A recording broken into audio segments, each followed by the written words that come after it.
అయితే కిందటి సంవత్సరం ఒక 1.5 క్రితం చేసాం ప్రూనింగ్. తర్వాత అయితే ఇంకా సిన్సియర్గా ప్రూనింగ్ మానేద్దారని అనుకున్నాను.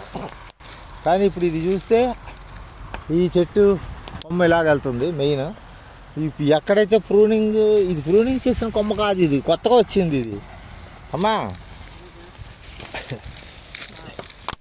ఇది ఇది లాస్ట్ ఇయర్ ఇక్కడికి కట్ చేసాం ప్రూనింగ్ చేసి. ఇది వచ్చింది కొమ్మ. ఇది కటింగ్ చేయకుండానే కొత్త కొమ్మ వచ్చేసింది. ఇది కట్ చేస్తాను. అది చెట్టు ఎదుగుతుంది. లేదంటే ఇగో ఈ లావు మెయింటైన్ చేద్దామా ఇలాగా, ఈ లావు ఇలాగా అక్కడ దాకా ప్రూనింగ్ చేసావు. చేస్తే అయితే దీనికి ఏమైందంటే కింద వేరు వ్యవస్థ బలంగా ఉంది, పటిష్టంగా ఉంది. దానికి తగిన విధంగా కొమ్మలు ఆకులు లేవు అనమాట. అందుకోసం అది ఏం చేసిందంటే ఇక్కడ పెట్టించుకుంది కొమ్మని, లావైన కొమ్మని. దీనివల్ల ఏమవుతుందంటే ఆ లావు ఏదైతే ఉందో ఇది కూడా లావు అవుతుంది. ఉంచుదాం ప్రూన్ చేయొద్దు. మనం దానికే స్టిక్ అయ్యి ఉందాం.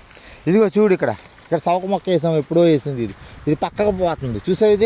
ఇది నిలబెడితే బాగుంటుంది, లేకపోతే పొద అయిపోద్ది. ఇప్పుడు ఇది బుష్ టైప్ అయిపోద్ది. ఇది ఒకటి. రెండోది ఇక చూడు, దీనికి సపోర్టు ఇక్కడే శ్రీగంధం మొక్క ఎక్కడే వేసారు, పక్కనే వేసారు. ఇది కూడా కొంచెం నిలబెట్టబ్బా, కొంచెం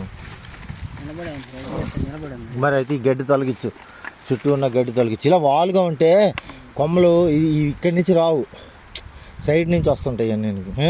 ఇప్పుడు ఇది ఉంది, ఇది కూడా కొంచెం దీన్ని కట్ చేసి కొద్దిగా సైడ్ కొమ్మలు కట్ చేసి సింగిల్ దించి నిలబెట్టు. ఒక్క కట్టుకి కట్ అయిపోవాలి. అది దాన్ని ఒడుపు ఆ విధంగా పట్టుకోవాలి నువ్వు.